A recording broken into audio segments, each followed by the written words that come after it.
This is the story of a man, a Turkish Muslim, a scholar, a preacher, and the global movement of social activists he inspires.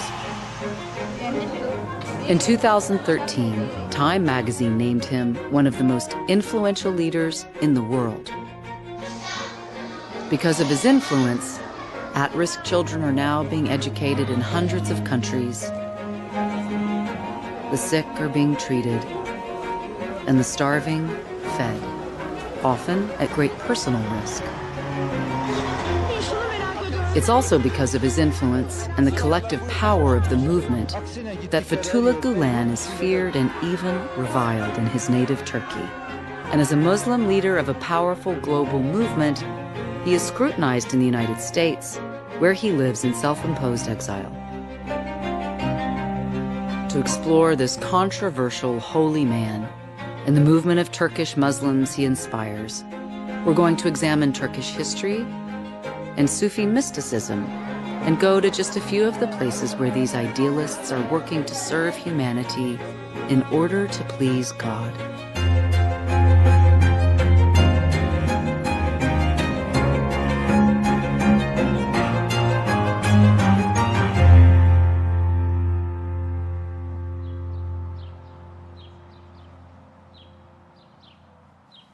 The movement began in the 1960s on Turkey's west coast. Fethullah Gülen was a young preacher at the time, and his sermons were radically different from other religious men. Normally, we go to mosques and we hear preaching about Islam, how Prophet behaved like this is what is written in Quran, etc., etc. I remember him speaking to university students. They were talking about thermodynamics and the first law, second law. After explaining this scientific issue, he added some verses from the Quran, and I was shocked with the combination of a scientific issue with a Quranic verse. Gülen's message was that these are perfectly compatible with Muslim faith. A person can be a person of faith, at the same time a scientist, can do science. Democracy is probably the best form of governance for everybody. So all his messages were positive. They were messages I was looking for. Gülen not only showed the connection between Islam and science, he made the connection between Islam and modern democratic life, as well as service to God's creation.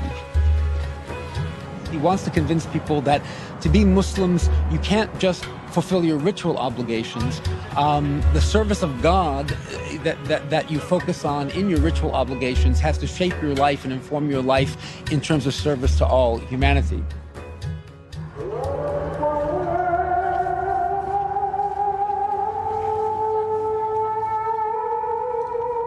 Turkey is a Muslim country, but because of its location at the crossroads of East and West, its historic appreciation of diversity, ethnic variety, mystical Sufi influences, and 20th century radical secularism, its interpretation of Islam is unique in the Muslim world. Since they were on the very edge of the West, they were on the edge of Europe, they discovered modernity before other Muslim societies. So when you went back to a century ago in Istanbul, you would have Muslim liberals speaking how compatible Islam and liberalism is, or how compatible Islam and democracy is, and they would have Islamic arguments for those things.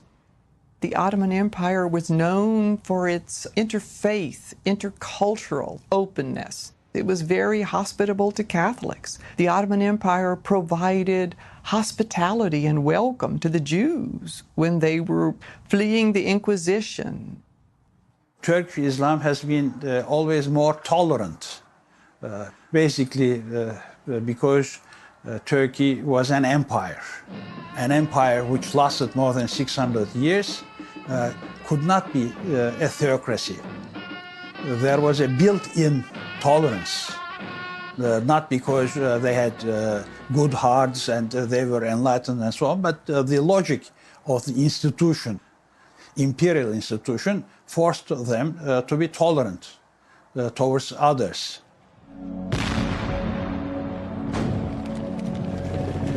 But after the Ottoman Empire's defeat in World War I, and its subsequent collapse. Ideas about progressive or democratic Islam were abandoned in favor of a fiercely enforced secularism. Mustafa Kemal Atatürk, war hero and first president of Turkey, is the only man in the world who can be credited with almost single-handedly creating a republic out of an empire. And he did it by creating an ideology that was antithetical to the Ottoman Islamic mindset. Looking to the West as a model, Atatürk believed that modernizing Turkey could only be accomplished by abandoning traditional Islamic culture. To enforce Turkey's emancipation from religion, he implemented strict laws and policies that effectively removed it from public life and politics. A secular state means separation, which means freedom to believe or not to believe. And in fact, secularism in Turkey in the old days was a very negative about religion and in fact anti-Islam. They believe that if a person is faithful, they cannot think rationally. Therefore, they are not fit to govern themselves. Therefore, until people are ready, they believed, they should be governed with an authoritarian system.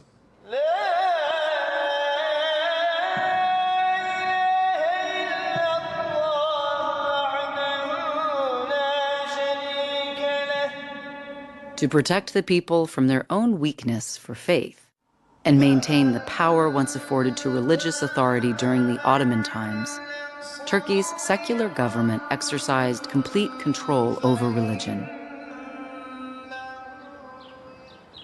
In 1966, Fethullah Gülen was a young preacher appointed to a state-monitored Quranic school, where his popularity grew in direct proportion to his pious pragmatism. He began saying, what Turkey needs right now, like all of the Middle East, is education for its young people. We need to teach people, not in madrasas, not in mosques, but we need to teach them math and science and notions of democracy. Ama Allah'ın rızası herkes belli bir yolla onu takip eder. Kimisi cephede, serhatlarda askerlik yapar, onu takip eder. Kimisi tekkede, zaviyede, post nişindir, orada takip eder. Benim inancıma göre en önemli mesele eğitimdir. İnsana yapılan yatırımdır. Şirkin onun hakkında... By the late 1970s, Fethullah Gülen had attracted a solid core of Turkish businessmen who were opening tutoring centers and dormitories to help students outside of the elite class. Eventually, they began to build schools. In 1982, the first school established by the followers of Fethullah Gülen opened in Western Turkey. It had only 18 students at the time, a number that has swelled to over 600, with most boarding at the school. I think living here is better than home because here we can study with our teachers. And the best students in Turkey are coming here. And are you the best student? Yes. My favorite subject is biology. I like the bugs and insects, the little animals. I want to become doctor, and I want to go to the different country, foreign country. I want to be famous like Dr. Oz. Do you have a boyfriend? No, never. Do you have a girlfriend? That's all. Gülen is not a liberal emancipator of any kind. He's a very religious person. But if I were to judge by what Gülen was preaching, he is preaching equality of sexes. He is calling on girls to educate themselves. Today, Turkey's Gülen-inspired schools are known for academic achievement, conservative moral values, and round-the-clock attention to the students. A model that opened the door to higher education for children who don't belong to the secular elite ruling class. But Fethullah Gülen's democratic vision was a global one. Dünyanın dört bir yanına göç tertip edecek arkadaşlarımız. Müminin niyeti amelinden hayırlıdır esasına dayanarak halis niyetle dört bir yana şeddiri hal etsin gitsinler.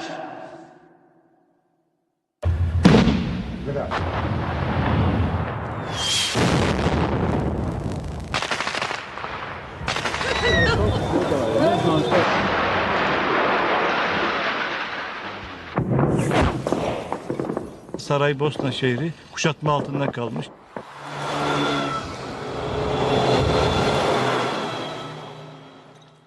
Tabii Saraybosna'ya giriş farklı tünelden. Karanlıkta ayaklarınızın altları su, havasız, arkanızda sırtınızda çantanız. Fiziksel şartları zordu ama biz hedefimize vardığımız için çok sevinçliydik açıkçası. Çok mutluyduk, mutlu olmuştuk. As the movement was gaining momentum in Turkey, the war in Bosnia was pitting Muslims, Eastern Orthodox Serbians, and Croatian Catholics against each other. Sarajevo sustained the longest siege of a capital in the history of modern warfare. Nearly 12,000 civilians were killed and 56,000 more wounded. But these two men, armed only with their desire to please God through service and with only $300 between them, crawled through a tunnel to get into the war zone, not as soldiers, but as teachers. Bizi Hocaefendi buraya yardım etmek için, buradaki insanların yardımına koşmak için gönderdi. Biz burada nasıl olacak, hayatta mı kalacağız, aç mı kalacağız, susuz mu kalacağız? Daha çok buraya varmak bizim için bir hedefti. Bombalar düşüyor, savaş devam ediyor. Hocam belki biz orada ölebiliriz, dönemeyebiliriz. O zaman ne yapalım? İşte bizim hiç olmazsa cenaze namazımızı uzakta da olsanız kılabilir misiniz? Hocaefendi orada duygulandı biraz, gözleri buğulandı, bakışları sertleşti ve ben sizi gönderiyorum oraya ölmeye değil, ben sizi oraya hizmet etmeye, okul açmaya gönderiyorum. Allah yardımcınız olsun, Allah yolunuzu açsın. İşte her gün gidiyorduk bakanın oraya, özellikle İbrahim abiler. Her gün bakanın oraya gidiyoruz, geliyoruz, gidiyoruz. Bir gün işte ne okulu? Devlet düşmek üzere, halk perişan, okul olmaz. Ama biz ya hiç bırakmadık kapıyı çalmayı, sürekli kapıyı çaldık. Bir gün bizi çağırdılar, tamam size okul binasını vereceğiz. Bir Sırp kışlasını bize ilk defa okul binası verdiler. To pay for the school that people in the movement had already risked their lives for, Fethullah Gülen's followers in Istanbul organized a charity soccer match featuring world-famous player Diego Maradona. It was their first large-scale effort as a movement, and Gülen himself spoke to the enormous crowd. Sporun diliyle, evrensel sporun diliyle dünya medyasına, dünya halklarına, hususiyle Samit infiali içinde öteden beri olan bunca fezai ve fecai arenada kavga edenleri seyrediyor gibi seyreden alemi İslam halklarına bir şey anlatır mülahazasıyla. Bir kere de evrensel sporun diline sığındık. The event raised enough money to open 3 schools in Bosnia, one of which was attended by Syed Amic, who remembers his Turkish teacher and lessons of love and forgiveness. When I see Mr. Ali, with his smile, he is taking your heart. There is no badness in him. What do we need in the world? Food, drinking, just to save our life. But they come and they are going to teach us. For us, it was very unbelievable. In our school, there are Serbian, Croatian, Bosnian, and they really teach us, you cannot hit me, how much can I love you? Let's try to love people. And that teacher come here and teach us something like that. If they didn't come here, I never be thinking like now. Maybe I will hate that people from another side. Decades after the war, the Turks remain in their adopted country as teachers as well as sponsors.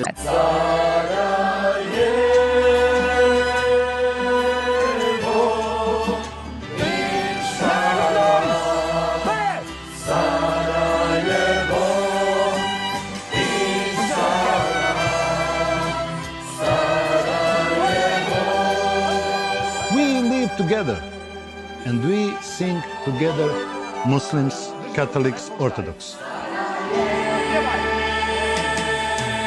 We must respect each other. We must respect culture each other. We must respect religion each other, because we have only one God, and He's created us. There is a level of cynicism that I think those of us in the West, many of us, have to confront when we encounter a movement of people like the Gülen Movement, because they are very committed to what they do and they live deeply from their values. I have asked them, hundreds of them, what draws you to this movement? How did you get involved in this movement? And for many of them, they wanted their children to go to the best schools. And the best schools that were academically going to be the ones that prepared their children were the schools started by Gülen people. But what kept them in the movement was this vision of living their own lives in such a way that there's meaning and value and happiness from that, but also making a difference in the world, making the world a safe place for everyone, including their own children. And I felt really confronted on a personal level, not just as a professional, but personally I felt confronted by it, because I realized that I myself had become cynical and didn't really believe that people could operate and live in the world from those types of clean motives. The movement is known as the Hizmet movement, after the Turkish word for service, and also the Gülen movement, after its inspiration, Fethullah Gülen. He is a person who helps me put my life on a solid foundation in terms of making meaning in my life, in terms of having this serenity of my heart as to why I live, what my life serves.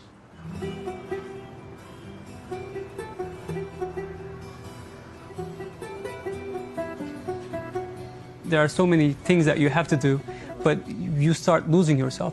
So getting together in the sohbet, you restructure all your priorities, and with that, you start feeling human again.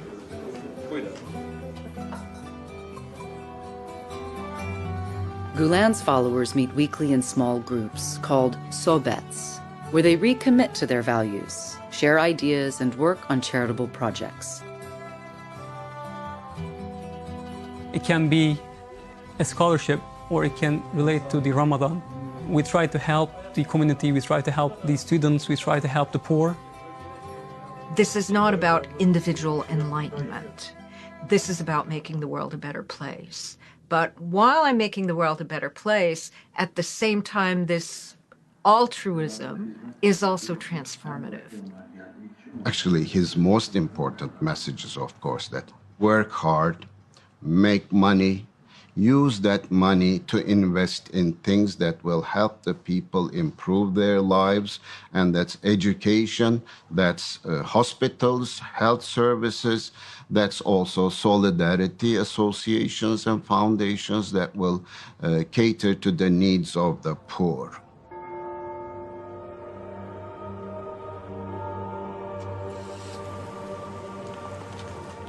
The exchange of ideas and beliefs with people of other faiths and cultures is a cornerstone of Gülen's teaching.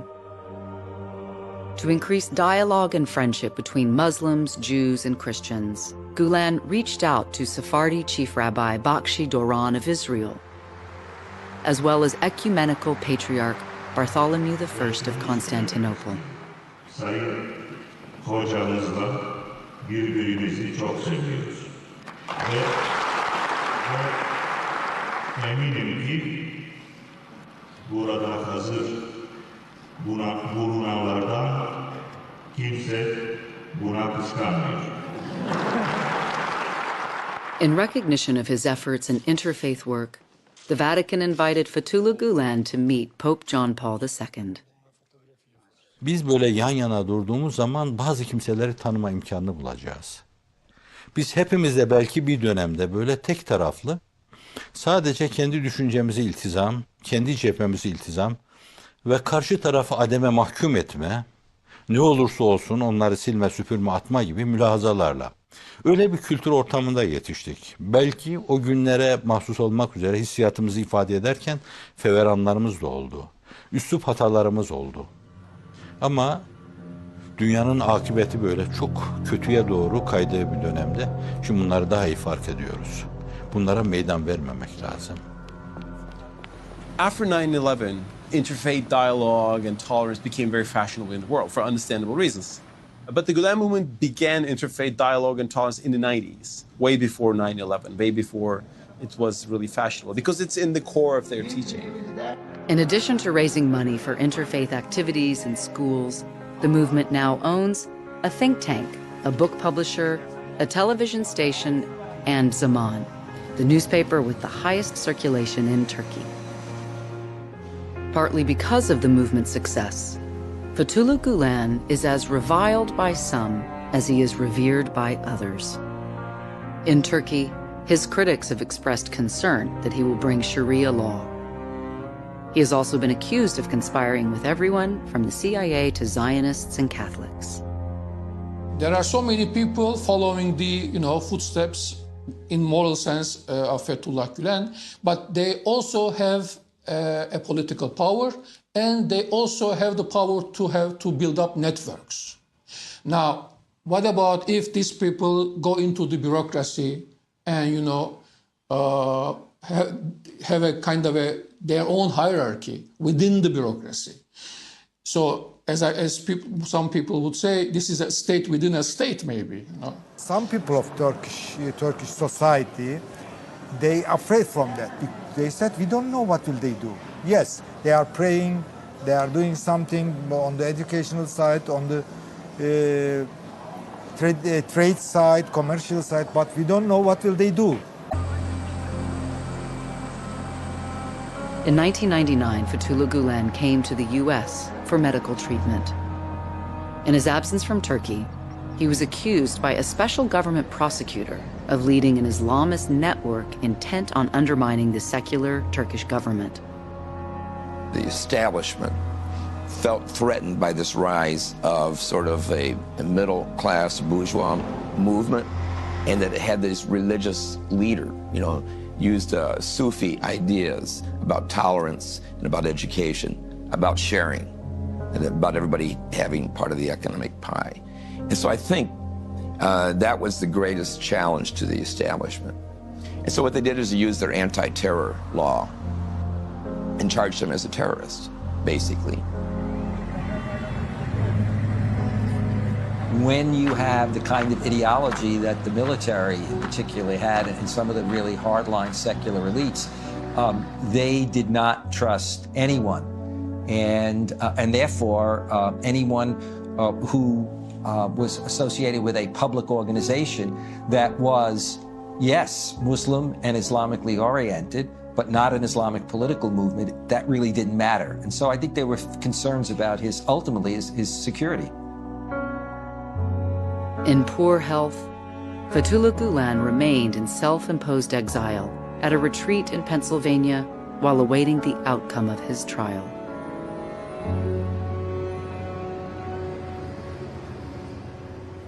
The movement was already in the United States, establishing interfaith dialogue and cultural institutions. Eventually, a group of Turkish educators influenced by Gülen's ideas began opening charter schools. All of our schools are located in urban environments. So we serve predominantly minority students and predominantly students who are coming from economically disadvantaged families. So when you work with this student population, motivation is very important. I'm the college counselor, and also I'm teaching the advanced math classes. We know if you have the better score on ACT, you can get the scholarship. I am willing to help them during the summertime. At least 2 or 3 days I will be in my office. I will provide the practice tests. I had the lowest self-esteem before coming over to Horizon. It's so hard for me to learn something and to memorize it. Other schools will be like, oh, well, if you fail this class, you fail it. These teachers actually search for us and say, I want you to pass this class. And they spend as much time as you need them to explaining what you don't get, and they don't complain. And there's definitely days when I go home and I'm exhausted. I'm like, oh my gosh, why am I doing this? But then there's also times when you see the relationships you've built with kids and you see the relationships that you've built with your school and your community, where it's all worth it. People don't go into these schools to make money, right? They go in because they're dedicated.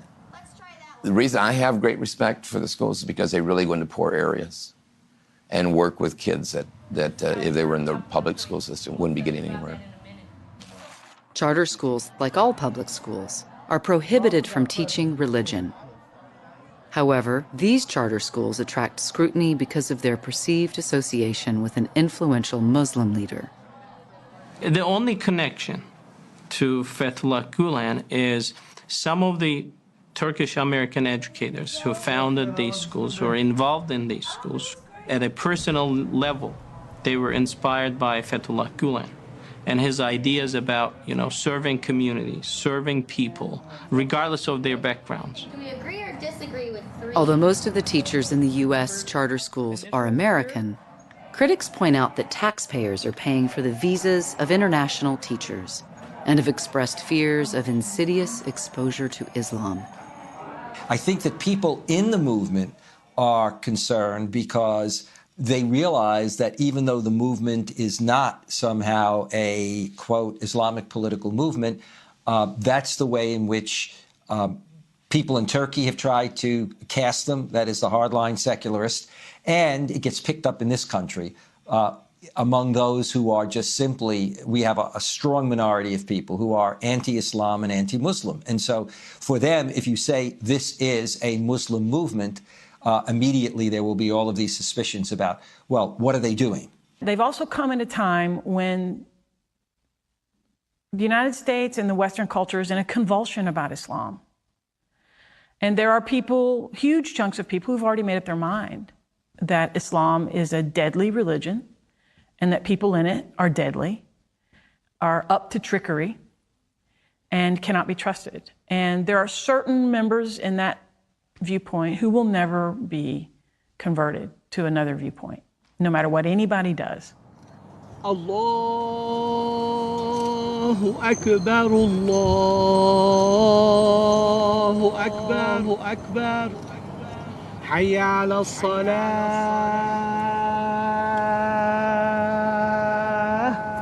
Hayya ala salah.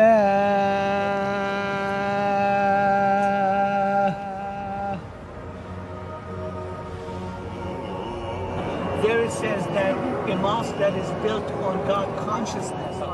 As part of their commitment to interfaith dialogue, the movement hosts small groups comprised of people from various traditions in Turkey several times a year. The idea is Turkish hospitality on a personal level, as well as an introduction to Turkish history and holy sites. I've discovered some things about my own Catholic faith, my own Christian commitment, by seeing something very different in a Muslim's relationship with God. The difference itself invites me into deeper reflection. Why is that different? And do I envy something about that difference? I can pick up a book and read about anybody's faith or anybody's culture, right? But it will never give me the understanding and interaction with a person from that faith. So absolutely, I think interfaith is vital.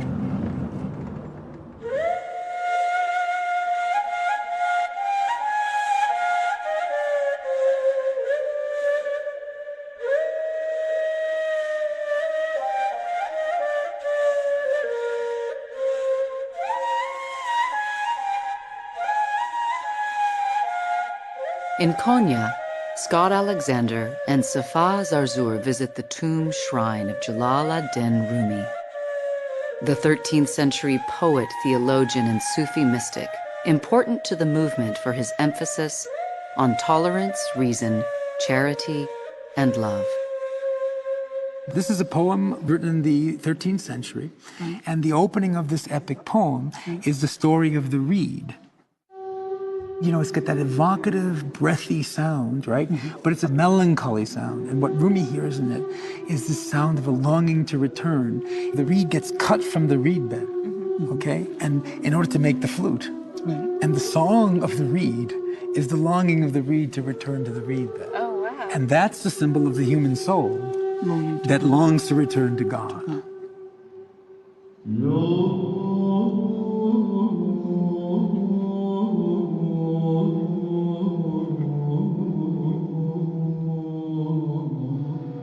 The dervishes walk out cloaked in very dark woolen garments. The cylindrical headgear is to represent the tombstone.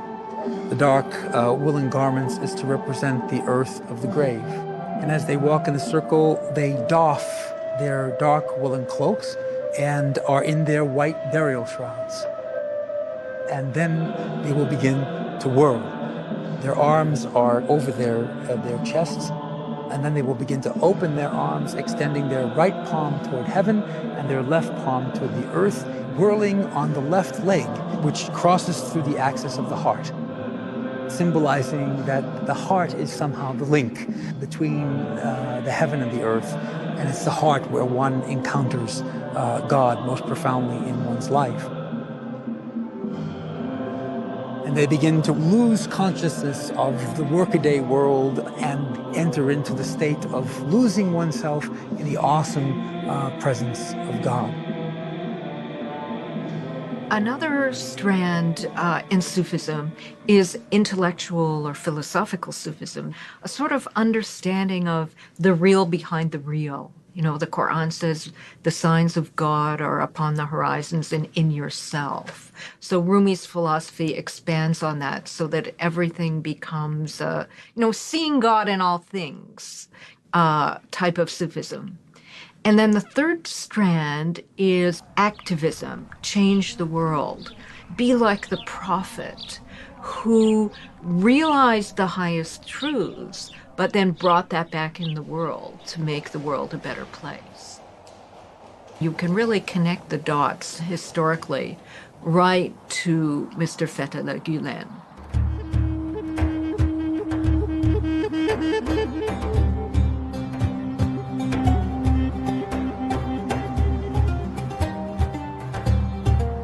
I was always asking my teacher, Miss Aisha, teacher, why you came here? Why you came to this country?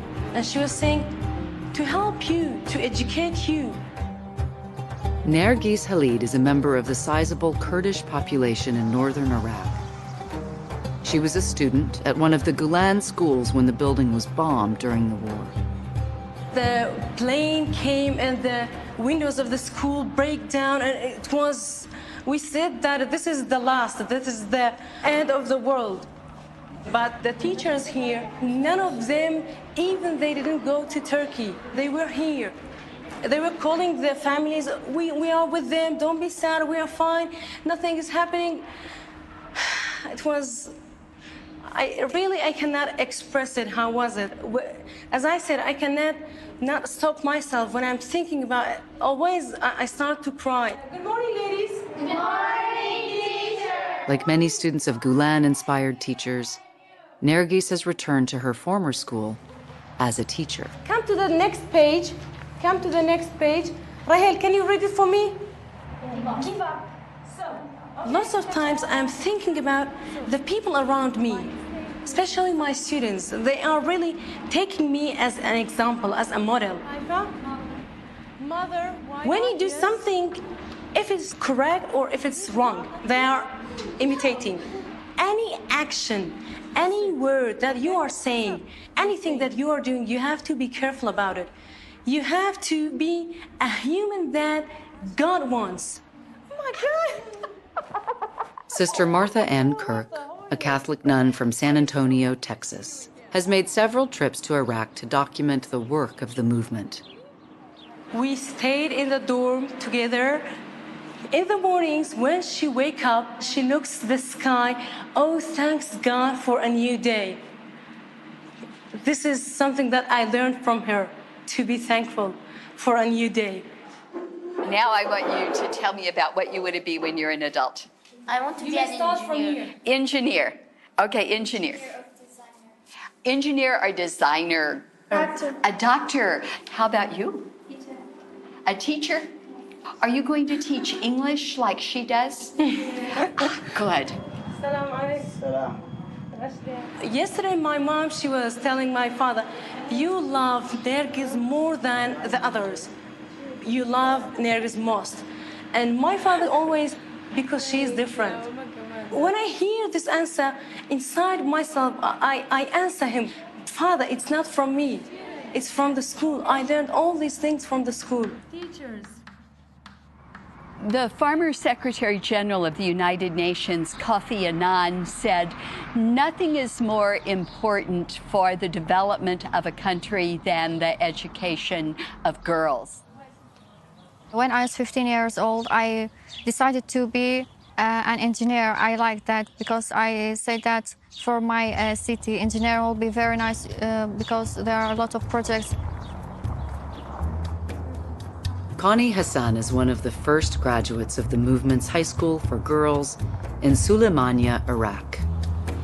The most important project for me was the water project. Nearly a half of Suleimania needed that water project. Now they get water from that. We poured concrete from 6 o'clock because about 10 at night we were in here pouring concrete with the man, and yeah. How much does something like this cost? This project costs $30 million. You know that here they say that engineering is not for girls. What does your mother think of your choices? My mother, she don't agree with me, but I am very happy now. I like to do that. At first, the man didn't believe us, yeah. But now, when I showed my ability and I worked, I insisted in that. I said I can do it. And when I show my ability, now they can take me to that project, and I now continue in that.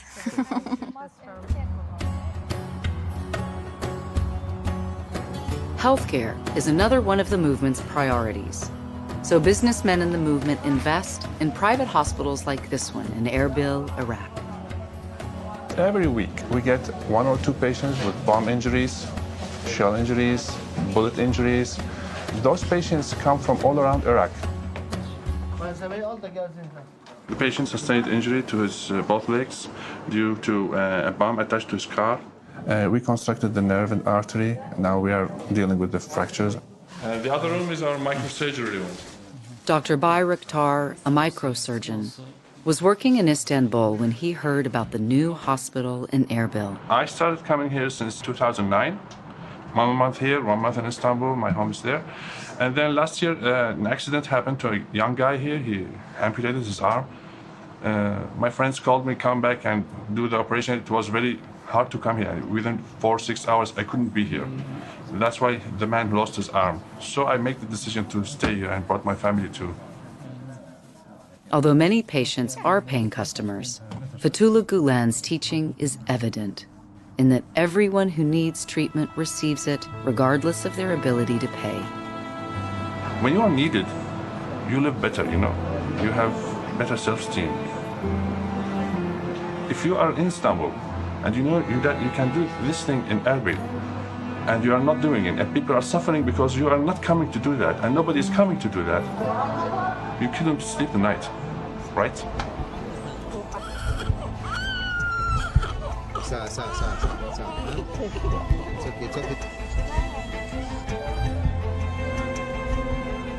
Orada günde binlerce çocuğun ölümü beni çok etkiledi ve ben kesinlikle gitmem gerektiğini düşündüm.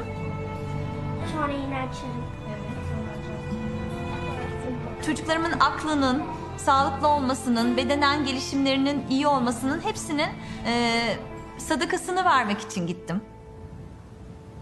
After seeing news reports about the tens of thousands of Somalis dying of starvation and diseases caused by malnutrition, Doctors Amina Al-Yaprak and Jalal Kadeh decided to go where they were most needed, to one of the most dangerous spots on earth.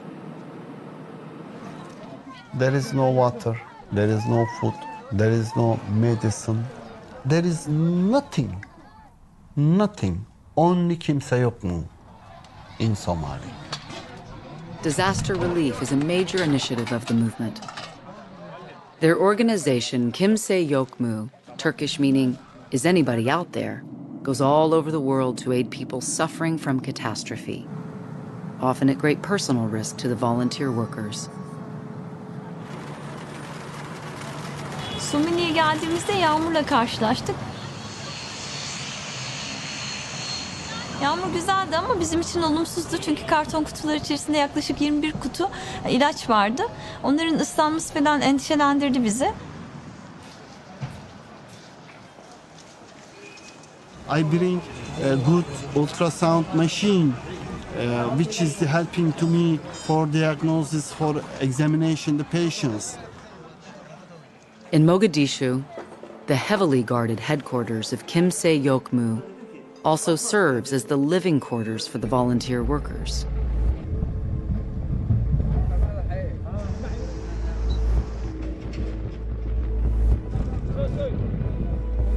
Over 4,000 refugees are living in this densely populated camp alone, hoping for enough food and water to survive the famine and drought that's expected to take the lives of 1/3 of the Somali population.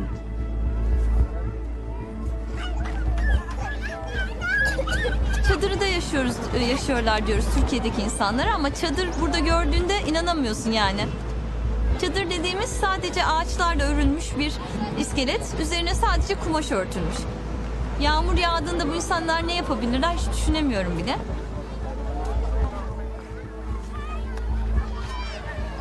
Çok kötü şartlar ya. Xanuunkeeda muxuu yahay sidee loo qabtay? Sor bakalım malaria ilaç var Yani almışlar. şey dedi, malaryası var. Bir de Vay mantığa var şu hastaneye gitmiş mi? Dhakhtar ma tagtay hadda kahor? Tamam. Xanaana diye bir yere götürdük. Reçeteler bizim yanında. Ona söyle gelsin bizim oraya. Tamam. İlaçlarını vereceğiz ona. Tamam. 3 tane veriyorum. Ona kaç var? Öncelikle olarak muayene ederiz onu. The doctors set up a makeshift clinic in an old building. An endless stream of others wait patiently outside for their turn. Today I went to biggest hospital in the Mogadishu, one of the biggest one.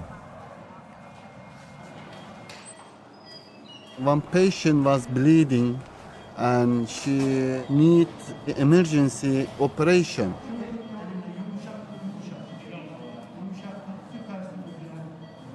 There was a big surprise for me because there is no instrument and there was 3 assistants who is trained in Turkey just 3 months.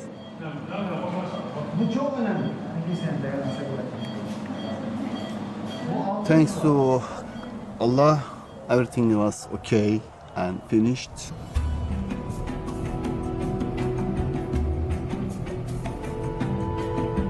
Once a month, the Kimse Yok Mu volunteer doctors go to the prison to check the health of the 1,400 incarcerated men and women.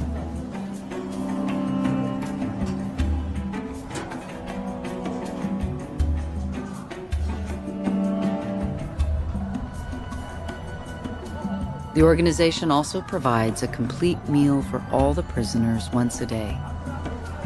waxaa jira meeshan biyaheedu waa dhanaan weeye biyo cisbale weeye biyaha dhanaan ceel macaan ma laha ma haysano booyad biyo u keenta ma haysano biyo macaan ma haystaan maxaabiistu waxay ku jiraan meel kulul bay ku jiraan meeshaa kulul ay ku jiraan markii biyo meeshuna ay kulushay biyo dhanaanna ku qubaysto cuncun buu keenayaa jirradoodu joogtay noqonaysaa.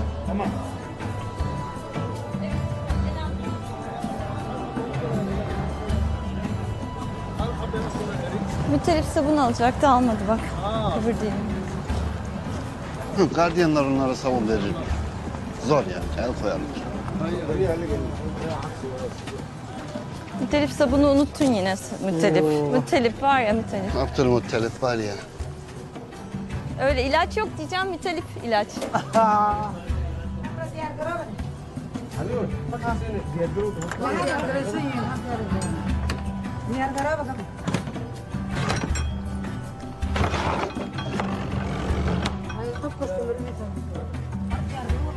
Kısa bir süre önce oraya yataklara kimse yok mu getirmiş yoksa direkt yerde yatıyorlarmış.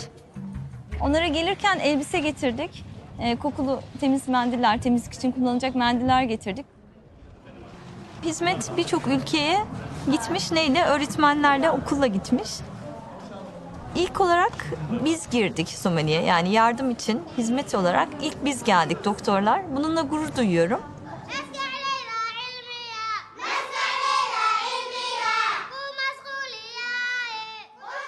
There are hundreds and hundreds of social movements rooted in religious traditions.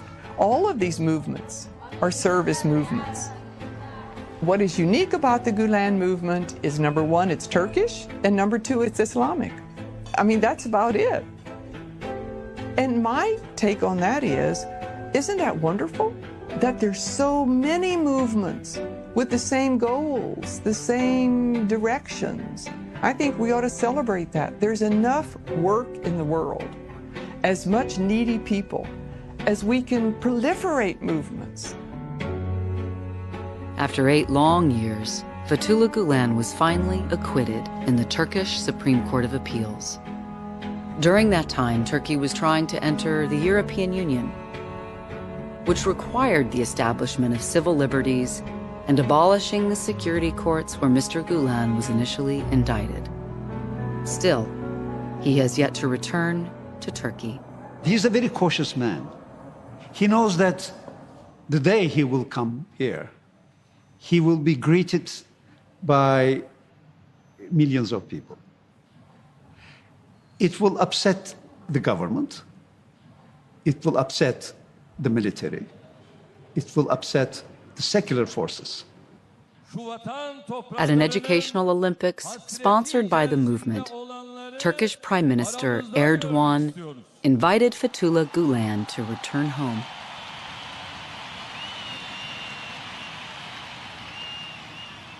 But despite a longing that's evident, Gülen regretfully declined the invitation. Türkiye'de yeni problemlerin olmaması, bir kısım huzursuzlukların çıkmaması, bir kısım kazanımların hafizanallah kaybedilmemesi için %1 ihtimalle oraya gitmeniz bu hususlara zarar verecekse işte ben o endişeyle şahsım adına değil de o endişeyle gitmek istemem.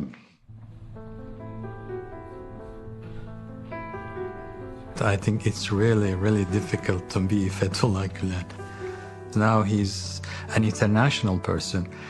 He's not considered only a Turkish saying this or that, but he's considered as a Muslim leader. Whatever you say is repeated with the followers in those countries. So his message shouldn't be misunderstood by anybody on the globe, and it is very difficult. You have somebody who's come here and basically has been invisible. He does not choose to be on TV. He does not choose to move around the country to give public meetings. He does not even choose to meet with significant numbers of his followers. He lives a rather monkish kind of life. İnsanların böyle insan öldürmeye, cinayetlere, zulümlere, haksızlıklara, şiddetlere, hiddetlere kilitlendiği bir dönemde bu şiddet, bu hiddet ne ölçüde kırılabilirse ben onu şahsen insanlık adına çok önemli bir şey sayıyorum. Evet, insanların insanca yaşamalarını, insan ufka yükselmelerini, birbirleriyle sarmaş dolaş olmalarını, Hazreti Mevlana'nın oluşturmaya çalıştığı o ufkun oluşmasını, o atmosferin oluşmasını, kinlerin, nefretlerin gömülmesi, üzerine kayaların yerleştirilmesi, bir daha hortlamasına meydan verilmemesi, bunu istiyorum ben. Siz de onu isteyin.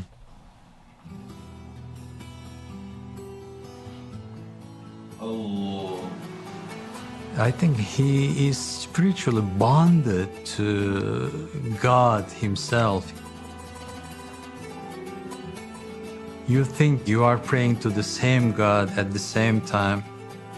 What I need to say while with him is, oh my God, please give what Fethullah Gülen is asking for you. Instead of saying something from me, I feel like I should just say Amin to what he is asking for.